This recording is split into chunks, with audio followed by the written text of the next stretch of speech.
السلام عليكم ورحمة الله وبركاته. أهلا مرحبا بالجميع، نتمنىكم تكونوا كاملين بكم بخير وعلى خير، ولقاكم فيديو في أحسن الأحوال وفي تمام الصحة والعافية. اليوم بإذن الله غادي نحضروا فلفلة حارة مرقدة، طريقة سهلة وبسيطة كيف تعودنا دائما في القناة، مع الوصفات السهلة والبسيطة والناجحة من طبيعة الحال من أول تجربة. أكيد نمروا طريقة التحضير وتذكير بالمكونات في نفس الوقت، والكميه راه دائما تزيد ولا تنقص على حساب الحاجه. انا دائما تعمل معكم كميه قليله. بسم الله على بركه الله والصلاه والسلام على مولانا رسول الله. المكونات كاملين امامنا.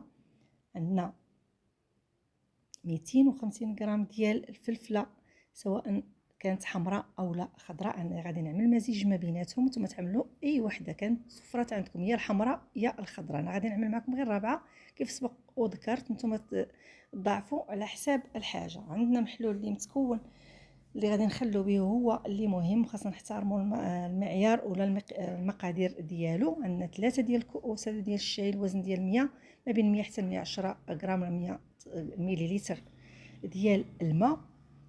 لكل 3 الكؤوس ديال الماء عندنا كاس ديال الخل الابيض، ومعلقه كبيره تكون عامره مزيان ديال الملح، ومعلقه كبيره ديال القزبر حبوب، وواحد 2 فصوص ديال الثوم حتى ل3 الثومه ما كتاثرش. وعندنا بطبيعه الحال قليل ديال زيت الزيتون، هذه غير غنعملوها غير على الوجه ديال القنينات باش ما يفسدوش، وعلى العموم ما كيفسدوش. عندنا قنينات اللي تيكونوا معقمين اكيد.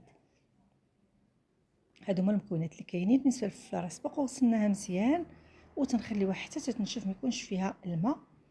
غادي نعملوها في الكسكاس ديال السكسو، نعملوا البرمه فيها الماء وتنخليوها تبخر مده ديال 10 ديال الدقائق. غير طلع فيها البخار نحسبوا لها 10 ديال الدقائق صافي تتكون واجده. في هذا الوقت هذا اللي تكون الفلفله تتبخر، تنعملوا المحلول اللي غادي نخلو به او اللي غادي نرقدوا به الفلفله ديالنا. نعبروا الكيسان يكونوا عامرين.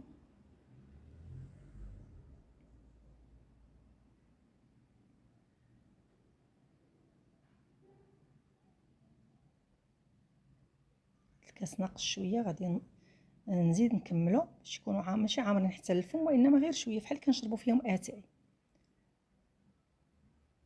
نفس القياس غادي نعمروه خل ابيض.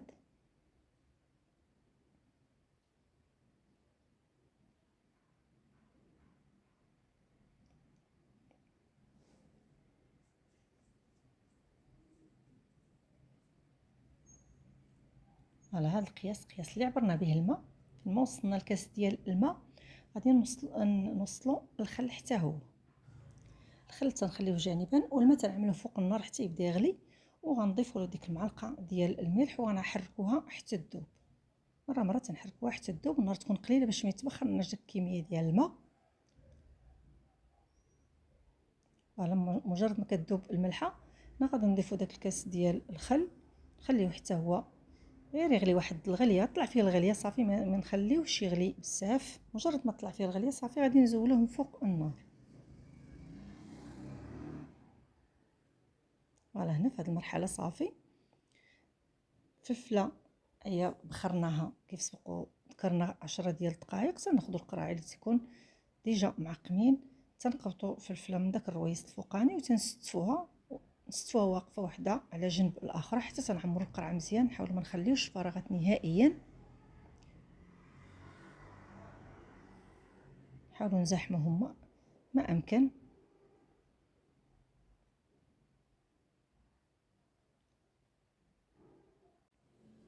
ونزيدو عليهم داك الفصوص ديال الثوم والقشره ديالهم بكلشي، وقزبر حبوب، وغادي نعمر عليهم بالماء.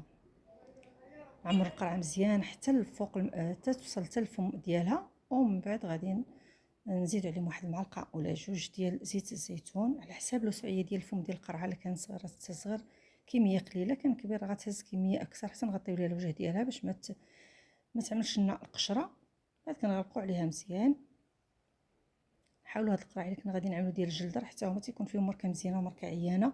كانت المراه تتنفس ولا كتخرج الماء ما نعملوش فيها، نعمل في قراعي عاديين كانت فيها الجلده كتحكم ما كتخرج ليناش داك السائل، صافي نستعملوها حتى هما راه تيكونوا مزيانين.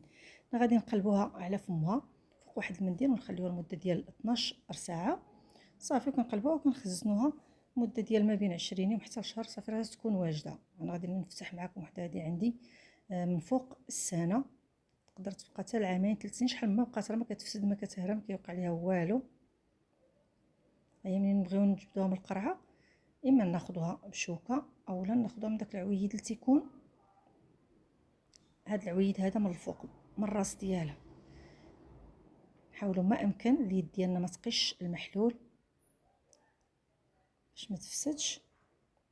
ها هو المحلول ديالها كيبقى ما تيوقع فيه، ما كيصوف ما كيخسر ما كيدير حتى شي حاجه ديال التعفنات، كيبقى كما هو. تبقى تصبر معنا مده طويله، يعني طريقه ناجحه 100%. ننصحكم تجربوها. فوالا كان هذا هو الشكل النهائي ديال الفلفله ديالنا مرقطه، نقدموها بالصحه والراحه. نتمنى ان شاء الله وصلتنا لاستحسانكم وتجربوها. نتمنى نكون كنت خفيفه على قلوبكم وكنت نبقى دائما عند حسن ظنكم. كانت نهايه الوصفه، كانت نهايه الفيديو. شكرا لكم على حسن المتابعه. دمتم في حفظ الله ورعايته، والسلام عليكم.